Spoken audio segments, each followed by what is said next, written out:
Hello viewers, welcome back to my channel is foodie. నేను మీ శ్రీలేఖని. So ఈరోజు అయితే ఈ వీడియోలో నేను మా బ్రేక్ఫాస్ట్ కోసమని ప్రిపేర్ చేస్తున్నాను. సో దానికోసం నేనైతే పెసలని ముందు రోజు రాత్రి నానబెట్టుకున్నాను.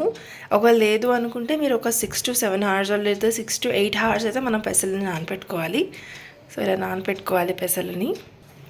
సో నేనైతే అరౌండ్ 250 grams పెసలని అయితే నానబెట్టుకున్నాను. మనం ఇప్పుడు ఈ పెసల్ని గ్రైండ్ చేసుకుందాము.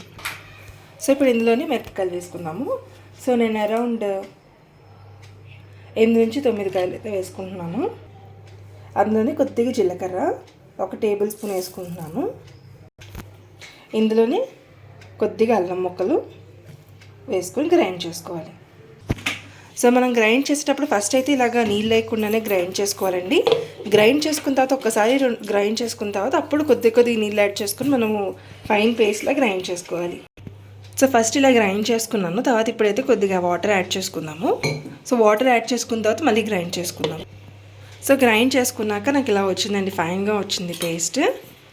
సో ఫస్ట్ ఒకసారి 2-3 సార్లు అలా ఓపెన్ చేసుకొని కొద్దిగా నీళ్ళు యాడ్ చేసుకొని గ్రైండ్ చేసుకోవాలి. సో మనకి ఇలా సోయ్ వస్తుంది.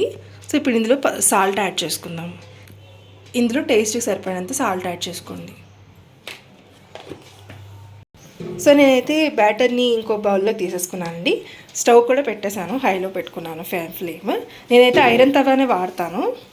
సో దీంట్లోకి నేను పైన టాపింగ్స్ కింద వేస్తున్న ఇంగ్రీడియంట్స్ ఏంటో చూపిస్తున్నాను. సో ఇవి ఏంటంటే అల్లం ముక్కలు, పచ్చిమిరపకాయ ముక్కలు, కొత్తిమీర తురుము, ఉల్లిపాయ తురుములు అండ్ ఇది వెల్లుల్లి కారం అండి.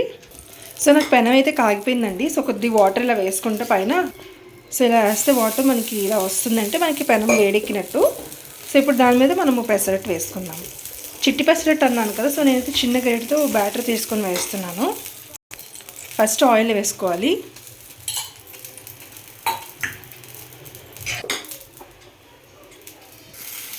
ఇప్పుడు బ్యాటర్ వేసుకోండి. సో అలా ఒక గరిటెతో వేస్తే సరిపోతుంది చిన్నగానే.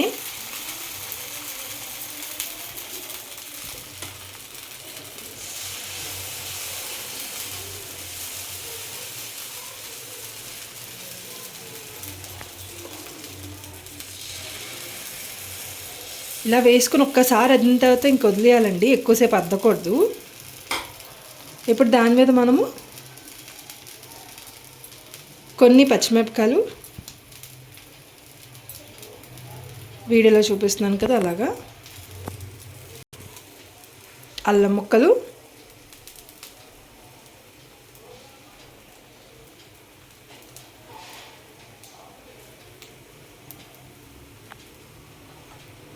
అందులోనే ఉల్లిపాయ ముక్కలు. సో ఇలా ఇవన్నీ వేసినప్పుడు సిమ్లో పెట్టుకొని వేసుకోండి.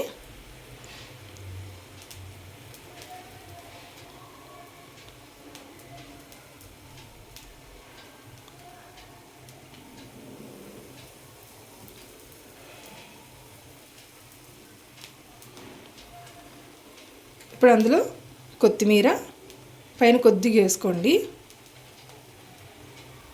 కొత్తిమీర,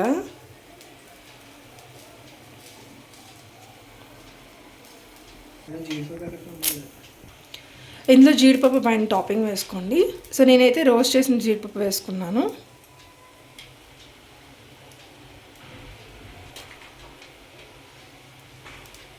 దాని మీద వెల్లుల్లి కారం వేసుకోండి ఇప్పుడు కొద్దిగా.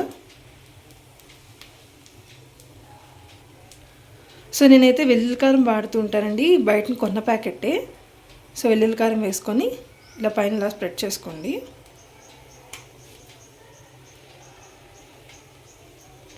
ఇప్పుడు ఆయిల్ వేసుకోండి.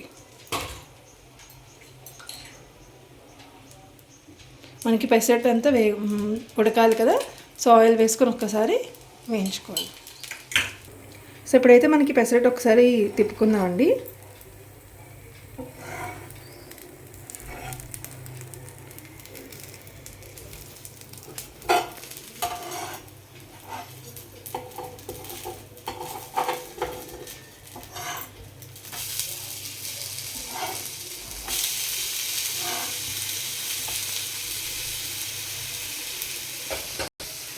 తిప్పిన తర్వాత కూడా నూనె వేసుకోవాలండి, అది ఎర్రగా కాలుతుందంట. అడుగున ఉల్లిపాయ అన్నీ కూడా బాగా కాలుతాయి. సో నేను ఇప్పుడు కాలిపోయింది కదా, సో తిప్పేసుకుంటున్నానండి.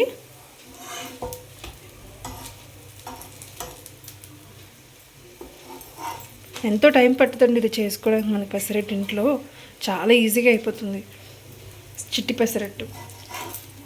అంతే, మనం సర్వింగ్ ప్లేట్లోకి తీసుకుంటే అయిపోయింది. సో మిగతా బ్యాటర్ని కూడా ఇలాగే పెసరట్టు కింద చేసుకొని ఎంజాయ్ చేయడమే. సో నేనైతే ఇందులోని ఉప్మా కూడా ప్యారల్గా చేసేసాను. సో మీకు కనుక ఉప్మా ఎలా తయారు చేయాలో తెలియదు అంటే నేను ఇంకో వీడియో లింక్ డిస్క్రిప్షన్లో పెడతాను, దాన్ని మీరు ఫాలో అయిపోండి.